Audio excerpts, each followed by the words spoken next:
Where was the music in the background? Sorry? Where was the music for the background? It was playing. Oh, I didn't hear it. I heard it. Good morning. Good morning. Yeah. Criticising it before we've even started. Excuse me. Somebody complain to the technical department. Yeah, it's going to have a word with the producer. I'd have a word with head of profile if I was you. Oh, man. Anyway, good morning to you again. Good morning. It's Friday. It is Friday.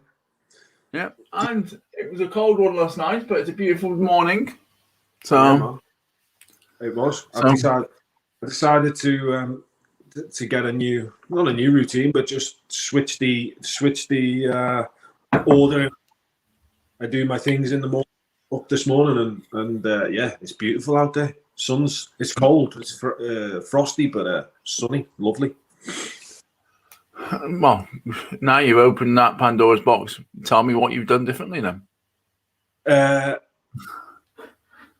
What I used to do was get up, do my journal, do my plan, come down, coffee, read, and then have breakfast with Sarah, or just have some time with Sarah, and then go for a walk or exercise in and around 9 o'clock.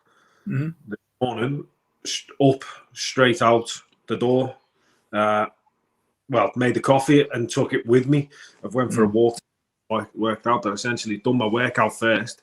Up to town, back again. Good hour, good walk. Then I've come home, breakfast with Sarah, and then I'll journal. I'll journal and plan. So just a little difference in the order, but what it means is rather than working out at 9 o'clock when I've sort of seen Sarah, it means I'm first thing I'm doing is getting my workout when everyone's asleep. I'm working out, and then between working out and Sarah getting up, I've still got some time to do my journal, to do my reading, to do things that I want to do. So fantastic. Yeah. And good morning, Sarah. How are you? In the background. I'm good. I've just been in bed, so I'm very happy. Your breakfast did look really nice as well, by the way. I'm getting quite jealous. You have to stop doing this, Dom, because every time I speak to you in the morning, you're either cooking something amazing or you're eating something amazing, and I'm thinking, yeah, my protein yogurt and granola really went down well when I'm not eating scrambled egg on toast. But there you go. Yeah, we do it. Today was poached eggs with smashed avocado. Oh, well, there we are. Cooking tips as well. Cooking tips as well. What more could you want in the morning?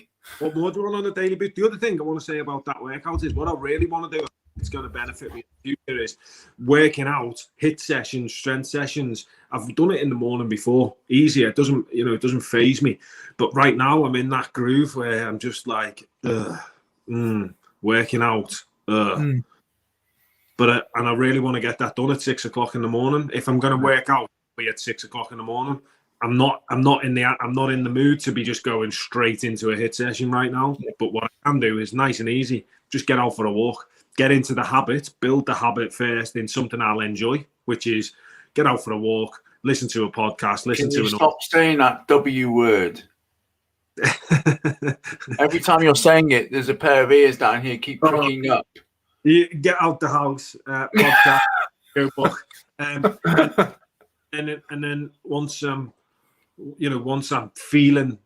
feeling like getting back into some strength. I say feeling, it's actually when I've recovered from the small injury that I've got, that I'll be in the mood. I'll be ready to go. The habit of working out, if you will be there at 6 o'clock in the morning. So we'll get it done. Yeah, perfect. Good. And good morning, Paul Evans. It is a beautiful day. Yeah. So good morning to you too. So it's Friday. Okay, so I thought today we would, and we discuss it quite a lot, but let's give people a hand on a Friday. Thought we'd discuss self-sabotage, because that's always a thing that happens on most Fridays with most people. Is they have a really good week and then they get to Friday and they go, it's Friday. I've had a difficult week. And whatever good progress they've made throughout the week, it all seems to sort of go out the window, and and that can expand to lots of other things in your life, But if you've got that tendency to just to start on a Friday, it can extend to other areas of life, which is why you never get anywhere, and it comes out a circle of despair and everything else. So I thought, we were discussing it before. Good morning, Rachel, as well. We were discussing it before about how your negative self-talk and how you can sort of silence that. But I thought today we'd go a little bit on self-sabotage and look at, there's a quote that says, we have met the enemy and he is us, or she is us. And I think it's, when you think about it, it's we as individuals, we get, we mess things up in our life far more than other people, and we really are our own worst enemy. And I'm thinking, I know, we talk about and what we've done in our own lives, it's far much easier to be a success if you stop self-sabotaging yourself, if you start just losing that ability to do it. And for me, it always boggles me mind that, we always stand our own way. It was always me who caused all my problems. And actually, once I started understanding that I was the cause and I was actually creating the issue, half of my battle was over, because I had eliminated, half of my issues once I realized I was the issue, or a big chunk of the issue. So that's my intro. So for me, one of the biggest things I had was sort of letting go of my past, and even from a Friday, because if you just have that attitude, Dom, of, well, it's Friday, I've messed up, I'm going, it creates that cycle in your head, doesn't it? That you create this pattern that it's acceptable to do it. Cheat days. There you go. Why is I hate that phrase. So do I. That's why I said it. Cheat days. It's the weekend. Fuck off. Sorry, it's fucking fuck on a Friday and I don't give a shit. But that winds me up. Like, I've had a great week. It's let's have a cheat day. I've worked really hard at the gym. Let's have a cheat day. No, just fucking eat normal every day. Like, accept you can have whatever meal you want or do whatever you want. You can behave in any way you want as long as you factor it in. Yeah. Well, this is it. Yeah, it's like, if you want to have that takeaway on a Friday night, have it as a really takeaway on a Friday night, but you've actually planned it, and there's no connotations of good or bad about it. It's a Friday night, we get together as a family and we're going to have that takeaway.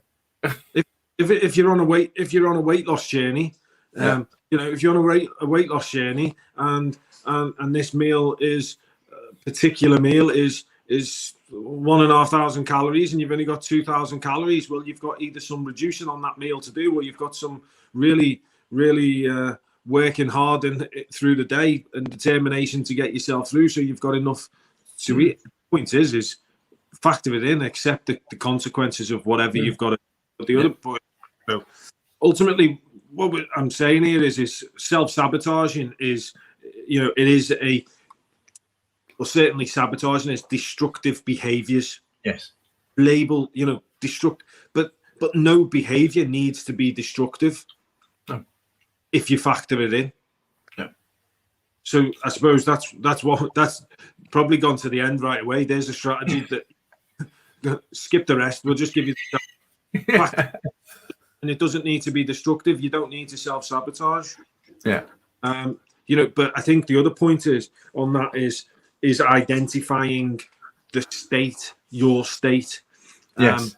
And we're not great at this. When all of us are not great at this, and I say that as myself because it's took me a long time, and I'm still not great at it. And that's understanding and listening to the body. Destructive behavior for me can be exercise, as well as food, as well as work. But if you don't listen to your body, if you're feeling tired, if you're not very well, there's a good chance you just need to rest up. Yet sometimes we think, we've got to exercise. Yeah. It's a destructive behavior. You're in that emotional state. I talk about it all the time. That's phase one. If you start getting emotional, starting to believe that you feel guilty, feel whatever you feel is an emotion. Yeah. Then that's step one. You're starting to go into that destructive behavior mode. And I think we've done it before. We did it yesterday about talking, and I think it's important to keep to this point. Like you said, again, you jumped in just then. When you're self-sabotaging, I always say to myself, try and avoid like talking to yourself unless you're going to say something nice. Because we all spend too much time saying negative things to ourselves, and eventually, the more you say it, the more you believe them. And when you think about it, such that negative input gives you that incorrect opinion of yourself and your capabilities. And once that starts, it's that circle of self-destruction and lack of self-belief, because actually you should be your biggest cheerleader and you're not. And I think by doing that, you're just, we keep saying this all the time. You need to ensure that your self-talk is supportive and positive, because you've got, the biggest cheerleader you should have is yourself. Because if you don't believe in yourself, then, it's hard to expect others to do it. And I think, like you just said, about noticing your habits, because if you're noticing that habit that you're noticing, you're not listening to your body and you're tired and you're going to push through that exercise and you're going to do these things in that emotional state, if you don't start recording or capturing that emotions and why you're feeling in this way, then it's just going to keep mushrooming and keep getting bigger. And like we said, journaling, by capturing your thoughts and your feelings, that's a way of understanding those triggers. Because if you're trying to remember, base it on memory, well, your mind's pretty good at tricking you. Yeah. You've got to be, when it comes to this, you've got to be, you just alluded to it then, but you've got to be true to yourself. Like you've got to be true. You've got to be honest, accepting that whatever action you take is going to have a reaction.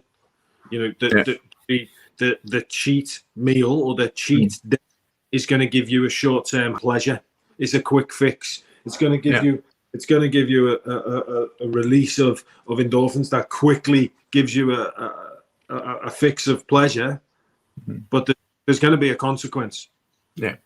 Factor it in, and make it a part of your lifestyle. And it doesn't need to give you a short-term pleasure. It can give you long-term happiness, because you can have it. You can do things, or more importantly, when you enjoy things through choice, rather than through reward. I reward myself. Right? See the tail behind your back. When you do things through choice, it becomes a way, the way of life. It becomes your standard. When you're doing things through reward, then you're almost, it's a quick fix. You're almost a slave. You're almost doing it because I've really worked hard this week. I deserve this. And then, but you have to accept the consequences afterwards, which essentially, if you've done it because it's a reward, then it's an emotion that then leads to a mental, because the next day that's going to give you some sort of feelings of guilt or whatever it be. And then all of a sudden you're working twice as hard in the gym to combat the reward you had on a Friday night. And it's a vicious circle. It is. And that leads nicely into fears, because again, we've talked about fears. If you can define your fear, because all self-sabotage is rooted in fear, and it's what exactly you're afraid of. Are you afraid of embarrassing yourself? Are you afraid of finding out that you're not capable? Are you afraid of success? Are you afraid of how people view you? Because again, all of this is your view of you're doing things you've got no real control of. Unless you actually go and ask somebody what they think of you. I hear lots of times people go, "Oh, I'm frightened to do this because what if?" Well, they might not even know you exist. I was talking to one client and it's like, "I don't want to go to that gym because there's girls there and they'll judge me." I'm like going, "Do you know that as a fact? Is that the truth, or is that just because your perception and what you're thinking?" But on the back of that, you will then self-sabotage yourself, because I won't go to gym, or I won't do this, or I won't do that because I feel or I think, but you don't actually know.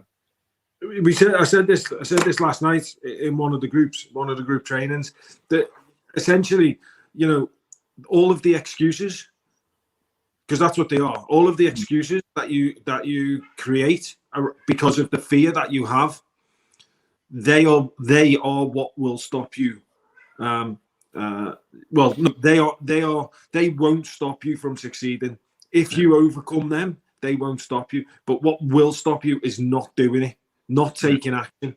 If you have use that example, fearful of people looking at you in the gym, well, you've got two choices. You can overcome it, and we've got strategies to do that, or you can not go to the gym.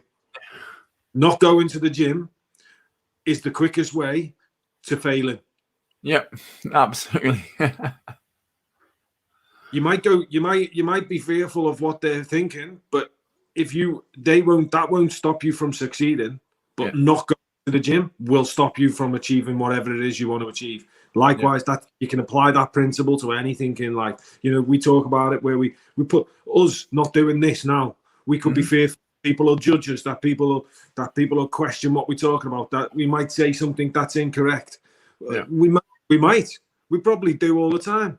But if we don't accept that we might fail, that people will judge us, then we don't do the show, well, then we failed because And if we do say something wrong and somebody does correct us, guess what? That's a fantastic learning opportunity, and we're all learning. So but we and I could easily have said we're not going to do this because we don't like talking on camera, or we don't like it's fearful, or nobody's going to show up, or all of those things that you go through your mind. But actually, it doesn't matter, because once you do it, you get over that fear and it's done. So it's like cool. Okay. So avoidance, the sort of the takeaway on that is avoidance is the quickest way to failure. Yeah, absolutely. Yeah, absolutely. Action, you might fail with action, but you'll learn from it and you'll become stronger. Avoidance, you don't learn and you will fail. Yeah. Fail fast, learn fast. Yeah. So, and then I think, like you said there about failing, it's also about identifying. So we need to identify and change our beliefs. So you think about what are beliefs that stand in your way. For example, here's one related to us. Do you believe that you're naturally a chubby person that can never get below a certain weight? It's like, no, because you can, but it's like, oh, well, we've always been big in our family. Oh, we've always had issues. It's like, no, there is so much scientific proof out there that that's just a belief that'll hold you back. I had one about, I could never be a successful writer because I failed badly at English in school. But actually, I had a bad English teacher and I was too interested in playing rugby. It was nothing to do with the fact that I couldn't write, or I couldn't learn, or I couldn't string together a sentence. In my head, I thought I'll never be able to be a writer because I couldn't do English in school, and I could never get my theirs and theirs right. Beliefs are just perceptions. Yeah, you can change your perception. It's like that quote: "Whether you believe you can or you believe you can't, you're always right." Yeah, Henry Ford. Oh, she's dropping the bombs again, is she? Drop the bomb. Whether you believe you can or believe you can't, you're right. And it's Henry Ford. It's a great quote. Henry Ford, fantastic quote by Henry Ford. But here's a tip for people on beliefs, right? Here's one. Look at all your beliefs that are related to part of life you want to be most successful in. And then which of those beliefs are getting in your way? Simple list. We talk about it all the time. Writing it down. Write that list. What are you thinking? And are they really getting in your way? Cool. Right. Is it a fact or is it perception? Yeah. I've got ginger hair. That's a fact. Yeah. You have. Stopping me I've got ginger hair and it's going to stop me being a success is a perception. Yeah. Yeah. Didn't stop me cooking on. All Riesling. Where are we going tonight? Yeah, buddy. Where are we going tonight? Domino's? No. Where are we going tonight? We have a seminar, online event tonight where we will be discussing our Transform X program that starts on Monday. And it'll be a great opportunity for people to find out more about working with us, what we do, how we support emotional eaters, our 12-week program, and also get a great chance to listen to you and I talk about our amazing work. Absolutely. What we do, why we do it, how we do it, and they'll also get some takeaways that even if they don't want to work with us, they'll get 7 tips to start. 7 tips. Yeah, 7 tips about how to overcome emotional eating. I think just to end the point on self-sabotage, I think this is really important for people to remember is the good news, everybody, is it's easier to control yourself than control others. Also, out of control. We say this every time training, last 2 weeks. Control the controllable, right? And since you are the source of your challenges, you also have the power to eliminate them. And I think you should never underestimate how much you're standing in your own way. I think because once you get to understand that, you control the controllable and stop standing in your own way. But if you join us tonight, you can find out more. And if you join our program, we'll definitely help you get over this problem. Yeah. Well done. Thank you. We only create winners. Yeah, we do. Absolutely. So thank you, everybody, for watching, listening, and have a great day. And we will see you next time on the Morning Boost. Adios. Adios.